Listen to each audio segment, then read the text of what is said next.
त्याला माझं आव्हान आहे, बच्चू भाऊ दूर राहू द्या, आमचा एक एक कार्यकर्ता तुला उरून पुरल्याशिवाय राहणार नाही। या पद्धतीनं जर तू निवडून आल्यानंतर उन्माद करत असतील, जेवढे कार्यकर्ते तुझ्याजवळ पूर्ण मतदारसंघात नसतील तेवढे कार्यकर्ते सन्माननीय बच्चू भाऊ सोबत एकेका गावात आहे। यानंतर जर अशा पद्धतीची जर भाषा केली तर आम्ही जिथं दिसन तिथं आम्ही ठोकल्याशिवाय राहणार नाही।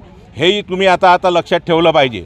तुम्ही निवडून आले म्हणजे ज्या मतदारसंघाचे बादशाह झाले किंवा ठेकेदार झाले असं समजू नका। की बल्लू भाऊ जोंजाळ यांनी सांगितलं की काय कार्यकर्ते कमी आहे की जास्त आहे, आम्हाला माहित आहे प्रहारजवळ किती कार्यकर्ते आहे, म्हणूनच त्यांना नामांकन दाखल करण्यासाठी बाहेर जिल्ह्यातून गाड्या सांगून कार्यकर्ते आणा लागत होते। हे बिनभाड्याचे कार्यकर्ते इथे जमलेले आहेत, पाहून घ्या।